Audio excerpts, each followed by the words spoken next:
In more news, members of the United Workers' Party were involved in a small protest outside of the House of Assembly. Thompson Fountain, Hector John, Joshua Francis and Monel Williams all walked out of Parliament when Honorable Kelva Daru referred to the opposition's rebuttal of the 2015 to 2016 budget as a comic show.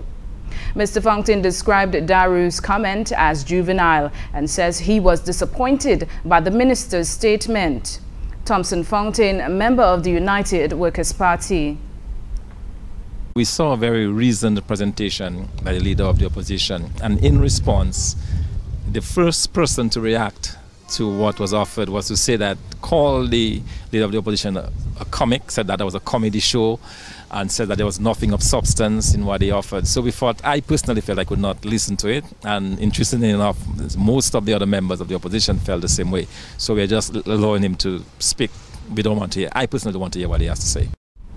Meanwhile, Thompson is hopeful that some of the ideas, such as the budget formulation process, issues relating to agriculture and tax reduction approach from the United Workers' Party, will be implemented.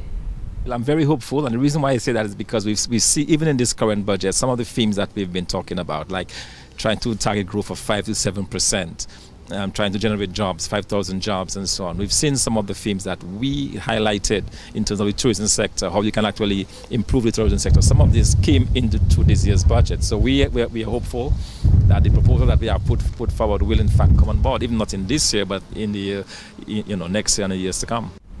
Fountain explained that in the event these ideas are not executed by the government, that's where we are kind of limited in terms of how much we can actually do. What we can implement, we will implement, namely initiatives in agriculture. We are doing our own efforts in that regard. The United Workers' Party is trying to get more markets for the banana farmers and other farmers in Dominica. Fountain believes that more can be done as the opposition and the party will be working on developing Dominica. If they don't want to do it, when we come back to office in 5 years' time, we will have a chance to implement it, he noted.